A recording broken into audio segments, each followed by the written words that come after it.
Hi hello friends, welcome back to my channel. Vasudeva ಕುಟುಂಬದ ನಾಳಿನ ಮತ್ತು ಇಂದಿನ ಸಂಚಿಕೆಯಲ್ಲಿ ಏನಾಗುತ್ತೆ ಅಂತ ನೋಡೋಣ. ನೀವಿನ್ನೂ ಸಬ್ಸ್ಕ್ರೈಬ್ ಮಾಡಿದ ವೀಡಿಯೋಸ್ಗಳನ್ನ ನೋಡ್ತಾ ಇದ್ದರೆ ದಯವಿಟ್ಟು ಸಬ್ಸ್ಕ್ರೈಬ್ ಮಾಡಿ. ಸಂಚಿಕೆ ಪೂರ್ತಿಯಾಗಿ ನಾನು ನಿಮಗೆ ತಿಳಿಸ್ಕೊಡ್ತೀನಿ. ವಿಡಿಯೋ ಇಷ್ಟ ಆಯಿತು ಅಂದರೆ ಕೊನೆಗೊಂದು ಲೈಕ್ ಮಾಡಿ.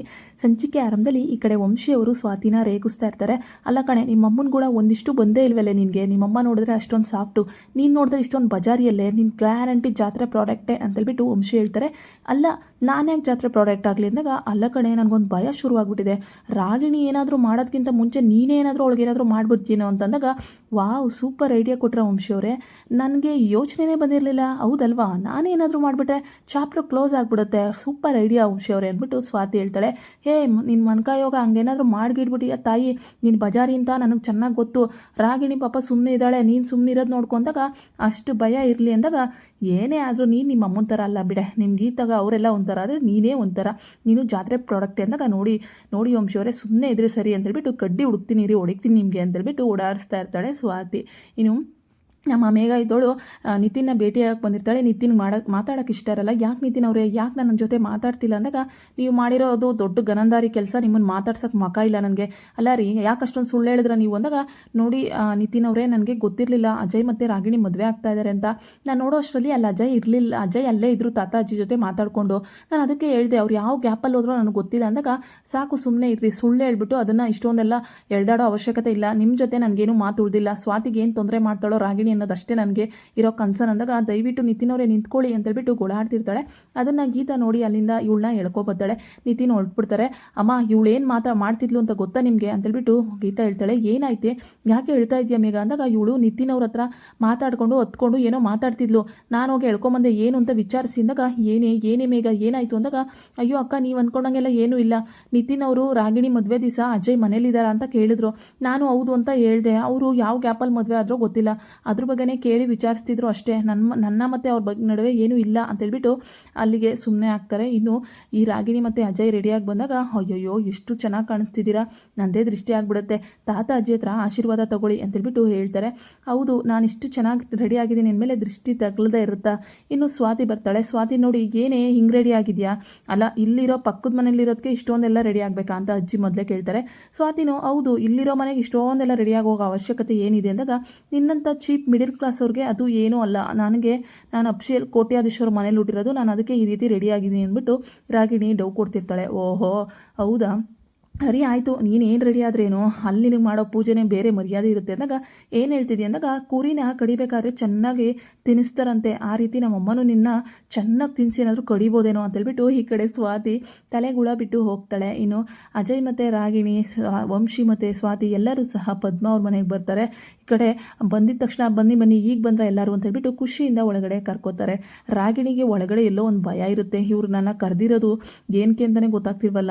ಸ್ವಾತಿ ಹೇಳ್ದಂಗೆ ನನ್ನ ಹೂವಿನ ಹಾರ ಹಾಕಿ ಬಟ್ಟಿಕ್ಕಿ ನನ್ನ ಕಡ್ದುಬಿಡ್ತಾರ, ಸ್ವಾತಿ ಕಡ್ದುಬಿಡ್ತಾಳ ಅಂತೇಳ್ಬಿಟ್ಟು ಒಂದು ಇಮ್ಯಾಜಿನೇಷನ್ನ ಮಾಡ್ಕೋತಾಳೆ. ಅದರಲ್ಲಿ ಈ ರಾಗಿಣಿ ಕತ್ತಿಗೆ ಹೂವಿನ ಹಾರ ಹಾಕಿ ಬೊಟ್ಟನ್ನ ಎಳೆದು ನಮ್ಮ ಸ್ವಾತಿ ಒಂದು ದೊಡ್ಡ ಮುಚ್ಚಿಡ್ಕೊಂಡು ಕತ್ತರಿಸ್ತಾ ಇರ್ತಾಳೆ. ಕತ್ತನ್ನ ಆ ರೀತಿ ಕಾಣ್ತಾ ಇರ್ತಾಳೆ. ದೇವ್ರೇ ಭಗವಂತ, ನಾನು ಇಲ್ಲಿ ಸಿಕ್ಕಿದ್ದೀನಿ ಅಂತ ಇವ್ರೇನಾದರೂ ನನ್ನ ಕತ್ತರಿಸ್ಬಿಟ್ರೆ ಅಂತೇಳ್ಬಿಟ್ಟು ಯೋಚನೆ ಮಾಡ್ತಿರ್ತಾಳೆ. ನೋ ಅಂತೇಳ್ಬಿಟ್ಟು ಕಿರ್ಚ್ಕೋತಾಳೆ. ಈ ಕಡೆ ಎಲ್ಲರೂ ಏನಾಯ್ತಮ್ಮ, ಏನಾಯ್ತು ರಾಗಿಣಿ ಅಂತೇಳ್ಬಿಟ್ಟು ಕೇಳಿದಾಗ, ಏನೂ ಇಲ್ಲ ಅಂದಾಗ, ಏನು ರಾಗಿಣಿ, ಒಂದು ಸತಿ ಇಮ್ಯಾಜಿನೇಷನ್ಗೆ ಹೋಗಿ ಬಂದುಬಿಟ್ಟ, ನಮ್ಮನೇಲಿ ಆ ರೀತಿ ನಿನ್ನ ಕಡಿಯೋರು ಯಾರೂ ಇಲ್ಲ, ಸುಮ್ಮನೆ ಇರೋ, ಹುಷಾರಾಗಿ ಊಟ ಮಾಡು ಅಂತೇಳ್ಬಿಟ್ಟು ಸ್ವಾತಿ ಹೇಳ್ತಾ ಇರ್ತಾಳೆ. ಸ್ವಾತಿ, ಎಷ್ಟು ಮೆರಿತೀಯೋ ಮೆರಿ ಅಂತಂದಾಗ, ಅಜ್ಜಿ ಇದ್ದವರು, ಅಯ್ಯೋ ಊಟ ಮಾಡಿ, ಯಾಕೆ ಇಷ್ಟೊಂದೆಲ್ಲ ನಾಚಿಕೋತಿದ್ದೀರಾ ಅಂತೇಳ್ಬಿಟ್ಟು ಹೇಳ್ತಾರೆ. ರಾಗಿಣಿ, ಹೊಸ್ದಾಗಿ ಮದುವೆ ಆಗಿದೆಯಾ, ನಿನ್ನ ಗಂಡನಿಗೆ ಊಟ ಮಾಡ್ಸಮ್ಮ, ನೀನು ಸ್ವೀಟ್ ತಿನ್ಸು ಅಂದಾಗ, ಚಿಚ್ಚಿ ನಾನು ತಿನ್ಸಲ್ಲಪ್ಪ, ನಾನು ಇನ್ನೊಬ್ಬರು ಎಂಜಲು ತಿನ್ನಲ್ಲ, ನಾನು ತಿನ್ನಲ್ಲ ಅಂದಾಗ, ಪ್ರೀತಿ ಮಾಡಿ ಮದುವೆ ಆಗಿದ್ದೀನಿ ಅಂತೀಯ, ಎಂಜಲು ತಿನ್ನಲ್ಲ ಅಂತೀಯಲ್ಲ ಅಂತೇಳ್ಬಿಟ್ಟು ಈ ಕಡೆ ಸ್ವಾತಿಗೆ ಹೇಳ್ತಾರೆ. ಈಗೇನು ಅವಳು ತಿನ್ನಿಸ್ಲಿಲ್ಲ ಅಂದ್ರೇನು, ಸ್ವಾತಿ ನೀನು ವಂಶಿಗೆ ತಿನ್ನಿಸು, ವಂಶಿಯವರೇ ನೀವು ತಿನ್ನಿಸಿ ಅಂದಾಗ, ಅಯ್ಯೋ ನಮ್ಮ ಮದುವೆ ಆಗಿ ತುಂಬ ದಿವಸ ಆಗಿದೆ, ನಾವೇನು ಹೊಸ ಜೋಡಿಯಲ್ಲ ಅಂದಾಗ, ಅಜ್ಜಿ ಇದ್ದವರು ಈ ಥರ ಒಂದು ಟೈಮು ಮತ್ತೆ ಯಾವತ್ತೂ ಸಿಗಲ್ಲ ವಂಶಿ, ತಿನ್ನಿಸು ಸ್ವಾತಿಗೆ ಅಂತ ಹೇಳಿದಾಗ, ಒಂದಷ್ಟು ಒಬ್ಬಟ್ಟನ್ನ ತಗೊಂಡು ಸ್ವಾತಿ ಬಾಯಿಗೆ ತುರುಕ್ಬಿಡ್ತಾರೆ ವಂಶಿಯವರು. ಸ್ವಾತಿ ನೀನು ತಿನ್ನಿಸು ಅಂದಾಗ, ಸ್ವಾತಿ ಮೆಣಸಿನ್ಕಾಯಿನ ತಂದು ವಂಶಿ ಬಾಯಿಗೆ ತುರುಕ್ಬಿಡ್ತಾರೆ. ಏನಾಯ್ತು ಅವಳಿ ಅಂದರೆ ಅಂದ್ಬಿಟ್ಟು ಪದ್ಮ ಕೇಳಿದಾಗ, ಅತ್ತೆ ಮೆಣಸಿನ್ಕಾಯಿ ಇಕ್ಕಿದ್ದಾಳತ್ತೆ ಬಾಯಿಗೆ ಅಂದಾಗ, ಸ್ವಾತಿ ನೀನು ಚಿಕ್ಕ ಹುಡುಗರ ಬುದ್ಧಿ ಇಲ್ಲೂ ಬಿಡಲ್ಲ ಅಲ್ವಾ ಅಂತೇಳ್ಬಿಟ್ಟು ಪದ್ಮ ಹೇಳ್ತಾರೆ. ಅಯ್ಯೋ ನಾನು ನೋಡಲಿಲ್ಲಮ್ಮ, ಎಲ್ಲೋ ಮೆಣಸಿನ್ಕಾಯಿ ಹೋಗ್ಬಿಟ್ಟಿದೆ ಅಂದಾಗ, ಇವಳು ಬೇಕು ಅಂತಲೇ ಇಟ್ಟಿರೋದತ್ತೆ ನನ್ನ ಬಾಯಿಗೆ ಮೆಣಸಿನ್ಕಾಯಿನ ಅಂತೇಳ್ಬಿಟ್ಟು ವಂಶಿ ಹೇಳ್ತಾ ಇರ್ತಾರೆ. ಇವರಿಬ್ಬರು ನೋಡಿ ಇನ್ನು ಡೌಟ್ ಬರುತ್ತೆ ಅಂತ, ಅಜಯ್ ನಾನು ನಿನಗೆ ತಿನ್ನಿಸ್ತೀನಿ ಅಂತೇಳ್ಬಿಟ್ಟು ಸುಮ್ಮನೆ ಬಾಗಿಕ್ತಾಳೆ. ಈ ಅಜಯ್ ಎಲ್ಲ ಕಲಸಿ ಪಲಸಿ ಅದನ್ನು ರಾಗಿಣಿ ಬಾಗಿಕ್ಕಕ್ಕೆ ಹೋದಾಗ ಅವಳು ಯಪ್ಪ ನೀನೇನು ಕಲಿಸ್ಬೇಡ ಅಂತ ಹೇಳ್ಬಿಟ್ಟು ಒಂದೇ ಒಂದು ಇದನ್ನು ತೊಗೊಂಡು ಇಟ್ಸ್ಕೊತಾಳೆ. ಈ ಅಜಯ್ ಕಂಡ್ರೆ ರಾಗಿಣಿಗೆ ಒಂದಿಷ್ಟು ಇಷ್ಟ ಇರಲ್ಲ, ಸುಮ್ಮನೆ ಏನೋ ಒಂದು ದ್ವೇಷದ ಮೇಲೆ ಮದುವೆ ಆಗಿರ್ತಾಳೆ. ಇನ್ನು ಸ್ವಾತಿ ಇದ್ದಳು, ಏನು ರಾಗಿಣಿ ಆರಾಮಾಗಿದೆಯಾ ತಾನೆ ಅಂತ ಹೇಳಿದಾಗ, ಏನು ದೊಡ್ಡದಾಗೇನೋ ಊಟ ಮಾಡಬೇಕಾದ್ರೆ ಹಿಂದೆ ಮುಂದೆ ನೋಡ್ತಿದ್ದೆ, ವಿಷ ಹಾಕ್ಬಿಟ್ಟಿದ್ದೀವಿ ಅಂತನ ಅಂದ್ಬಿಟ್ಟು ಸ್ವಾತಿ ಕೇಳ್ತಾಳೆ. ವಿಷ ಹಾಕಿದ್ರು ನಿಮ್ಮ ಮನೆಯವ್ರು ಏನಾದರೂ ವಿಷ ಹಾಕ್ಬೋದು, ಆದರೆ ನಮ್ಮ ಮನೆಯಲ್ಲಿ ಆ ಥರ ವಿಷ ಹಾಕಲ್ಲ ಊಟಕ್ಕೆ ಕರೆದು ಅಂದ್ಬಿಟ್ಟು ಸ್ವಾತಿ ಹೇಳ್ತಾಳೆ. ಪದ್ಮ ರಾಗಿಣಿ ನಿಂತ್ಕೊಳ್ಳಮ್ಮ ಮಾತಾಡಬೇಕು ಅಂದಾಗ, ಏನು ನನಗೆ ಹೇಳಕ್ಕೆ ಬಂದಿದ್ದೀರಾ, ಸ್ವಾತಿಗೆ ಏನು ತೊಂದರೆ ಕೊಡಬೇಡ ಅಂತ ಅಂದ್ಬಿಟ್ಟು ರಾಗಿಣಿ ಕೇಳ್ತಾಳೆ. ಅಯ್ಯೋ ದೇವ್ರೆ, ಆ ಥರನೇ ಇನ್ನು ಇಮ್ಯಾಜಿನೇಷನ್ ಭ್ರಮನೇ ಇದೆಯಾ ನೀನು ರಾಗಿಣಿ, ನಾನು ಆ ಥರ ಹೇಳ್ತಾ ಇಲ್ಲ, ನಮ್ಮ ಸ್ವಾತಿಯಿಂದ ಹುಷಾರಾಗಿ ನೀನಿರು ಅಂತ ಹೇಳ್ತಿದ್ದೀನಿ ಅಂದಾಗ, ಏನು ಹೇಳ್ತಾ ಇದ್ದೀರಾ ಅಂದಾಗ, ನೀನು ನಿಮ್ಮ ಅಪ್ಪನ ಪೊಲೀಸ್ ಸ್ಟೇಷನಲ್ಲಿ ನಿಲ್ಸಿದ್ದ ನೆನ್ಪು ಮಾಡ್ಕೊ, ನಮ್ಮ ಸ್ವಾತಿ ಒಂದು ಸತಿ ಆಟಕ್ಕೆ ಬಿದ್ದು ಕೋಪಕ್ಕೆ ಹೋದ್ಲು ಅಂದರೆ ಅವಳು ಏನು ಮಾಡ್ತೀನಿ ಅಂತ ಅವಳಿಗೆ ಗೊತ್ತಿರಲ್ಲ ಅಂತ ಹೇಳ್ಬಿಟ್ಟು ಪದ್ಮ ಹೇಳ್ತಾರೆ. ಏನು ನನಗೆ ಎದುರಿಸ್ತಾ ಇದ್ದೀರಾ ಅಂದಾಗ, ಎದುರಿಸ್ತಾ ಇಲ್ಲ, ಎಚ್ಚರಿಕೆ ಕೊಡ್ತಾ ಇದ್ದೀನಿ. ಸ್ವಾತಿಗೆ ಕೋಪ ಬಂತು ಅಂದರೆ ಅವಳು ಏನು ಮಾಡೋಕ್ಕೂ ರೆಡಿ. ನಾನೊಬ್ಬ ತಾಯಿಯಾಗಿ ಮಗಳು ಥರ ನಿನಗೆ ಹೇಳ್ತಾ ಇದ್ದೀನಿ, ಇಬ್ಬರು ಅನ್ಯೋನ್ಯವಾಗಿ ಸಂಸಾರ ಮಾಡ್ಕೊಂಡು ಹೋಗ್ರಿ ಅಕ್ಕ ತಂಗಿರ್ತಾರ ಅಂದ್ಬಿಟ್ಟು ಪದ್ಮ ಹೇಳ್ತಾರೆ. ನಿಮ್ಮ ಮಾತು ಕೇಳಕ್ಕೆ ನಾನು ಇಲ್ಲಿಗೆ ಬಂದಿಲ್ಲ ಅಂತ ಹೇಳ್ಬಿಟ್ಟು ರಾಗಿಣಿ ಮೂರ್ತಿ ತಿರುಗಿಸ್ಕೊಂಡು ಹೋಗ್ತಾಳೆ. ಇನ್ನು ಎಲ್ಲ ಆಯಿತು ಅಂತ ಹೇಳ್ಬಿಟ್ಟು, ಸರಿ ನಾವಿನ್ನು ಓಡ್ತೀವಿ ಅಂದಾಗ, ಗೀತಾ ಬಾಗಣ ತಂದು ಕೊಡಮ್ಮ ಅಂತ ಹೇಳ್ಬಿಟ್ಟು ನಮ್ಮ ಪದ್ಮ ಅವರು ಹೇಳ್ತಾರೆ. ಊಟ ಅಂತೂ ತುಂಬ ಚೆನ್ನಾಗಿತ್ತಮ್ಮ, ನೆಕ್ಸ್ಟ್ ಲೆವೆಲ್ ಅಂತೇಳ್ಬಿಟ್ಟು ವಂಶಿ ಅವ್ರು ಹೇಳ್ತಾರೆ. ಹೌದು, ನಮ್ಮ ಅತ್ತೆ ತುಂಬ ಚೆನ್ನಾಗಿ ಅಡುಗೆ ಮಾಡ್ತಾರೆ ಅಂತ ಕುಮಾರ್ ಹೇಳ್ತಾ ಇರ್ತಾರೆ. ಇನ್ನು ರಾಗಿಣಿ ಮೂತಿ ತಿರುಗಿಸ್ಕೊಂಡು ನಿಂತಿರ್ತಾಳೆ. ರಾಗಿಣಿ ಯಾಕೆ ಮೂತಿ ತಿರುಗಿಸ್ಕೊಂಡು ನಿಂತಿದ್ಯಾ, ಗೀತಾ ಅವರು ಬಾಗ್ನ ಕೊಡ್ತಾ ಇದ್ದಾರೆ ತಗೋ ಅಂದ್ಬಿಟ್ಟು ವಂಶಿ ಹೇಳ್ತಾರೆ. ಇದೆಲ್ಲ ಯಾಕೆ ನನಗೆ ಬೇಡ ಅಂತೇಳ್ಬಿಟ್ಟು ರಾಗಿಣಿ ಹೇಳ್ತಾಳೆ. ಏನು ನೀನು ಮುತ್ತೈದೆ ಅಂತ ಅದನ್ನೆಲ್ಲ ಕೊಡ್ತಿರೋದು, ನಿನಗೆ ಮದುವೆ ಆಗಿಲ್ವಾ, ತಾಳಿ ಕಟ್ಟಿಲ್ವಾ, ನೀನು ಮುತ್ತೈದೆ ಆದಮೇಲೆ ಇದನ್ನೆಲ್ಲ ತೊಗೊಳ್ಳೇಬೇಕು ಅಂತ ವಂಶಿ ಹೇಳ್ತಾರೆ. ಇದನ್ನೆಲ್ಲ ಇಸ್ಕೊಳ್ಳೋಕ್ಕೆ ನನಗೆ ಇಷ್ಟ ಇಲ್ಲ ಅಂತೇಳ್ಬಿಟ್ಟು ರಾಗಿಣಿ ಹೇಳ್ತಾರೆ.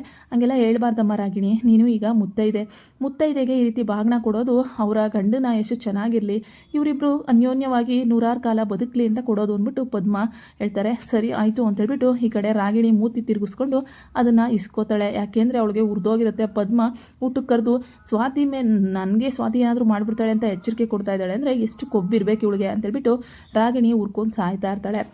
ಇನ್ನು ಸ್ವಾತಿಗೆ ಇವಳು ಕೊಬ್ಬು ಈ ಕಾಲಕ್ಕಂತೂ ಕಡಿಮೆ ಆಗಲ್ಲ, ಅಷ್ಟು ಪ್ರೀತಿಯಿಂದ ಬಾಗಣ ಕೊಟ್ಟರೆ ಇಷ್ಟೊಂದೆಲ್ಲ ಗಾಂಚಾಲಿ ಮಾಡ್ತಾಳೆ ಅಂತೇಳ್ಬಿಟ್ಟು ಸ್ವಾತಿನೂ ಸಹ ಯೋಚನೆ ಮಾಡ್ತಾ ಇರ್ತಾಳೆ. ಅರಿಶಿಣ ಕುಂಕುಮ ಮುತ್ತೈದೆಗೆ ಯಾಕೆ ಕೊಡ್ತಾರೆ ಅಂದರೆ, ಅವ್ರು ಯಾವಾಗಲೂ ಚೆನ್ನಾಗಿರಲಿ, ಮುತ್ತೈದೆ ಸೌಭಾಗ್ಯ ಹಾಗೆ ಉಳಿಲಿ ಅಂತ ಕೊಡ್ತಾರಮ್ಮ ಅಂತೇಳ್ಬಿಟ್ಟು ಪದ್ಮ ಹೇಳ್ತಾರೆ. ಸ್ವಾತಿ ಸರಿಯಾಗಿ ಇವಳು ಮಕ್ಕು ಕೂಗಿತಾನೆ. ಅಲ್ಲ ಏನು ನಿನಗೆ ಯಾಕೆ ಈ ರೀತಿ ಬಾಗಣ ತಗೊತಾ ಇಲ್ಲ, ನೀನು ಮುತ್ತೈದೆ ಆಗಿರೋದೇ ಡೌಟಾ, ಈಗ ತಾಲಿ ಕಟ್ಸ್ಕೊಂಡಿದೆಯಲ್ಲ ಅಜಯ್ಕೇಲಿ, ಯಾಕೆ ತಗೋತಾ ಇಲ್ಲ, ಗೀತಾ ಅವ್ರು ಕೊಡ್ತಾ ಇದ್ದಾರೆ ಅಂತ ತಗೋತಾ ಇಲ್ವಾ ರಾಗಿಣಿ ಅಂತೇಳ್ಬಿಟ್ಟು ವಂಶಿ ಕೇಳ್ತಾರೆ.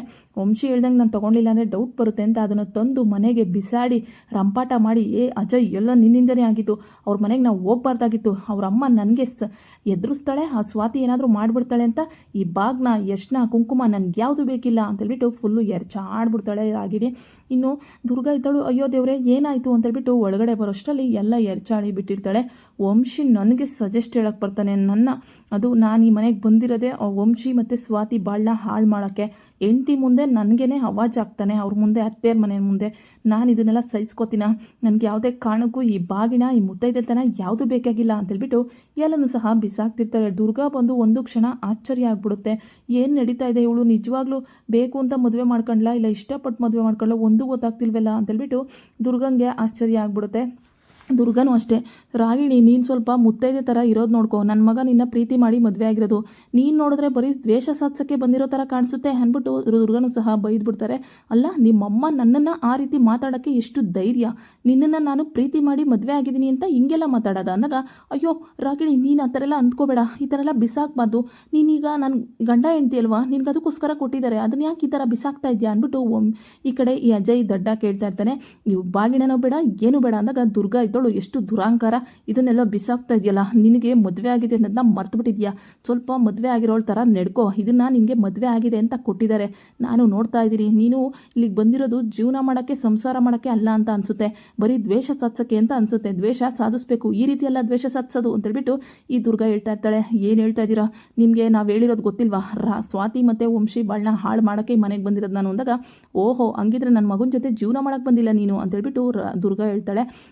ನನ್ನ ಉದ್ದೇಶ ಇರೋದೇ ಸ್ವಾತಿ ಮತ್ತು ವಂಶಿನ ಜೀವನ ಹಾಳು ಮಾಡಬೇಕು, ಆಮೇಲೆ ಇದೆಲ್ಲ ಅಂದಾಗ, ಸರಿ ಆಯಿತು ಹಾಳು ಮಾಡಿವಂತೆ, ಮೊದಲು ನನ್ನ ಮಗನ ಜೊತೆ ಚೆನ್ನಾಗಿರೋದು ಕಲ್ತ್ಕೋ, ಈಗೇನು ಅವರು ನಿನಗೆ ಅವಮಾನ ಮಾಡಿದ್ರು ತಾನೇ, ಅದೇ ತಾನೇ ಬೇಜಾರು, ನೀನು ಅವ್ರಿಗೆ ತಕ್ಕ ಪಾಠ ಕಲಿಸ್ಬೇಕು, ಅದಕ್ಕೆ ತಾನೇ ಹಿಂಗೆಲ್ಲ ಎಗರಾಡ್ತಾ ಇರೋದು ನೀನು, ನಾನು ಇರ್ತೀನಿ ತಾನೆ, ನಾನು ನಿನ್ನ ಜೊತೆ ಸಪೋರ್ಟಿಂಗ್ ನಿಲ್ತೀನಿ, ಆದರೆ ನೀನು ನನ್ನ ಮಗನ ಜೊತೆ ಚೆನ್ನಾಗಿರೋದನ್ನ ಕಲಿ ಅಂತೇಳ್ಬಿಟ್ಟು ದುರ್ಗಾ ಹೇಳ್ತಾಳೆ. ಈ ದುರ್ಗಂಗೆ ಏನು ಗೊತ್ತು, ಇವಳು ಬಂದಿರೋದು ಬರೀ ದ್ವೇಷ ಮಾಡೋಕ್ಕೆ ಇವತ್ತು ಇವ್ನ ಮಗನ ಜೊತೆ ಸಂಸಾರ ಮಾಡೋಕ್ಕಲ್ಲ ಅಂತೇಳ್ಬಿಟ್ಟು ನಿನಗೆ ಈಗ ಅವ್ರ ನಡುವೆ ಒಂದು ದೊಡ್ಡ ದ್ವೇಷ, ಅವ್ರಿಗೆ ದೊಡ್ಡ ಜಗಳ ಆಗ್ಬೇಕು ತಾನೆ, ಬಾಯ್ಲಿ ಅಂತೇಳ್ಬಿಟ್ಟು ಕಿವಿ ಹತ್ರ ಕರೆದು ಈ ರೀತಿ ಒಂದು ಪ್ಲ್ಯಾನ್ ಮಾಡೋಣ, ಇದರಿಂದ ಸ್ವಾತಿ ಮತ್ತು ವಂಶಿ ಜಗಳ ಆಡ್ತಾರೆ ಮತ್ತು ಸ್ವಾತಿನ ಮನೆಯಿಂದ ವಂಶಿ ಹೊರಗಾಗ್ತಾನೆ ಅಂದ್ಬಿಟ್ಟು ದುರ್ಗಾ ರಾಗಿಣಿ ಕಿವಿಲಿ ಒಂದು ಗುಟ್ನ ಹೇಳ್ತಾರೆ. ರಾಗಿಣಿ ತೊಳು ವಾವ್ ಸೂಪರ್ ಅತ್ತೆ, ಈ ಪ್ಲ್ಯಾನ್ನ ಮಾಡೋಣ ಅಂತೇಳ್ಬಿಟ್ಟು ರಾಗಿಣಿ ಹೇಳ್ತಾ ಇರ್ತಾರೆ. ಒಟ್ಟಿನಲ್ಲಿ ಇವ್ರ ನಡುವೆ ಈ ಅಜಯ ದಡ್ಡ ಆಗಿ ನಿಂತ್ಕೊಂಡ ಅಂತಲೇ ಹೇಳ್ಬೋದು. ರಾಗಿಣಿ ಅಲ್ಲ, ಸ್ವಾತಿನ ಪ್ಲ್ಯಾನ್ ಮಾಡಿ ಮನೆಯಿಂದ ಆಚೆ ಹಾಕಕ್ಕೆ ಸಾಧ್ಯನಾ ಈ ರಾಗಿಣಿ? ನೋಡೋಣ ಅದೇನು ಪ್ಲ್ಯಾನ್ ದವಾಗ್ತಾರೋ ಅಂತ. ಒಟ್ಟಿನಲ್ಲಿ ವಂಶಿ ಮತ್ತು ಸ್ವಾತಿನ ದೂರ ಮಾಡೋಕ್ಕಂತೂ ಸಾಧ್ಯನೇ ಇಲ್ಲ. ಮುಂದಿನ ಸಂಚಿಕೆಯಲ್ಲಿ ಸಿಗ್ತೀನಿ. ಅಲ್ಲಿವರೆಗೂ ಟೇಕ್ ಕೇರ್. ವಿಡಿಯೋ ಇಷ್ಟ ಆದರೆ